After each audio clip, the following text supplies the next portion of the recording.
بسم اللہ الرحمن الرحیم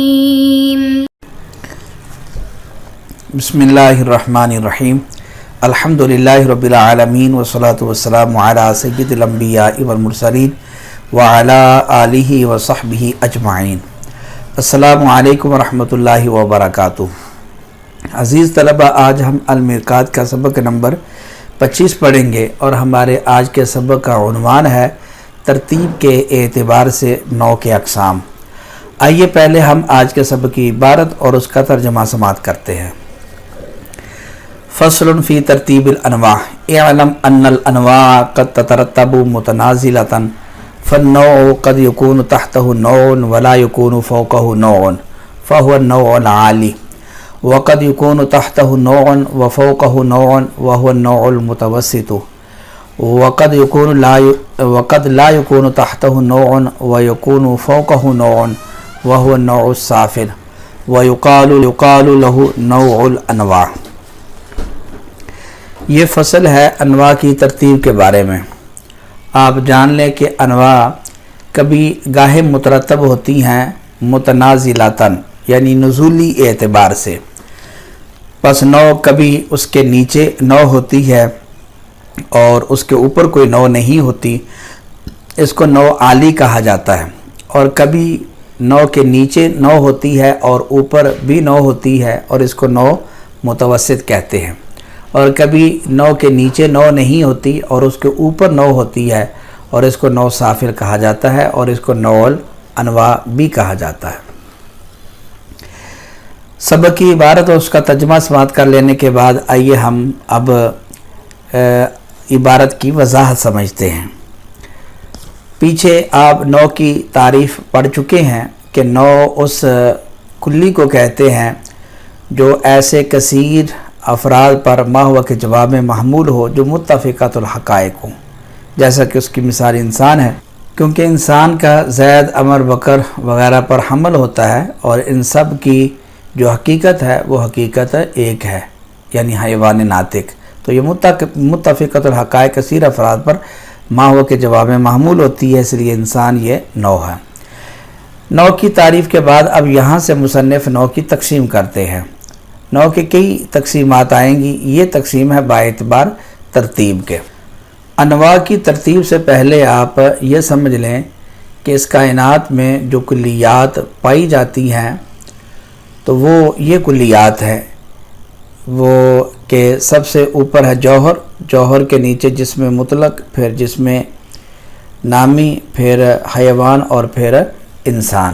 یہ کلیات اس کائنات کے اندر پائی جاتی ہیں اور یہ اسی جاتی ہیں کہ سب سے اوپر جوہر ہے، پھر اس کے نیچے جسم مطلق ہے، پھر اس کے نیچے جسم نامی ہے، جسم نامی کے نیچے حیوان اور حیوان کے نیچے انسان ہے۔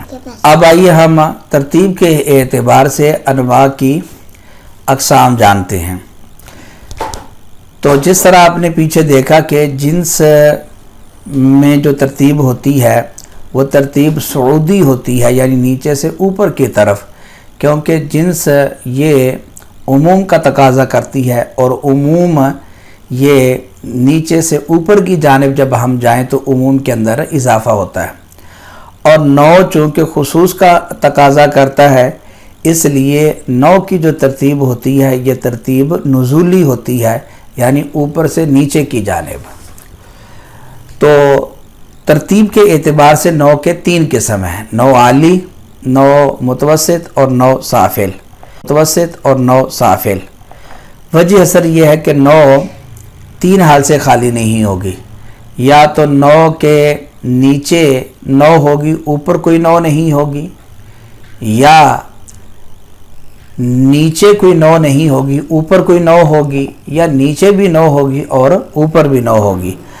اگر نو کے نیچے تو کوئی نو ہو، اوپر کوئی نو نہ ہو، اس کو کہتے ہیں نو عالی، اور اگر اوپر کوئی نو ہو اور نیچے کوئی نو نہ ہو تو اس کو نو سافل کہا جاتا ہے، جیسا کہ انسان۔ اور اگر اوپر بھی کوئی نو ہو اور نیچے بھی کوئی نو ہو تو اس کو کہتے ہیں نو متوسط۔ اب آئیے ہم ان کی تعریفات اور مثالوں کو جانتے ہیں۔ نوع عالی، نوع عالی اس نوع کو کہتے ہیں جس کے نیچے تو کوئی نوع ہو لیکن اوپر کوئی نوع نہ ہو۔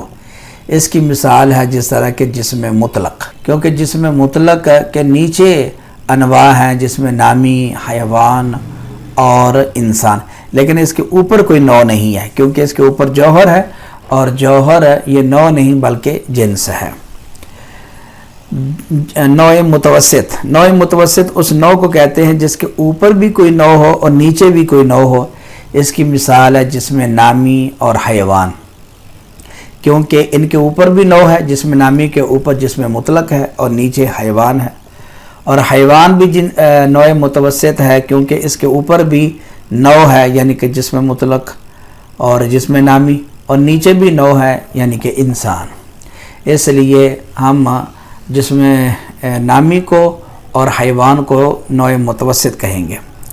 تیسرا ہے نوع سافل۔ نوع سافل اس نوع کو کہتے ہیں جس کے اوپر تو کوئی نوع ہو لیکن نیچے کوئی نوع نہ ہو۔ اس کی مثال ہے جیسا کہ انسان کے اوپر حیوان، جسم نامی، جسم مطلق ہیں اور یہ سارے انواع ہیں، لیکن انسان کے نیچے نوع نہیں ہے کیونکہ انسان کے نیچے زید، عمر، بکر ہیں اور یہ زید انسان کے افراد ہیں، یہ انواع نہیں ہیں۔ اس لیے انسان کو نوع سافل کہیں گے۔ نوع سافل کو نوع الانواع بھی کہا جاتا ہے کیونکہ سب سے زیادہ خصوص اسی کے اندر پایا جاتا ہے انسان میں، اس وجہ سے اس کو نوع الانواع بھی کہا جاتا ہے۔ تو یہ تھے ترتیب کے اعتبار سے نوع کے 3 قسم۔ یاد رہے کہ یہاں بعض نوع کا ایک چوتھا قسم بھی ذکر کرتے ہیں، نوع مفرد، یعنی ایسی نوع جس کے اوپر بھی کوئی نوع نہ ہو اور نیچے بھی کوئی نوع نہ ہو۔ اس کی مثال دیتے ہیں عقل۔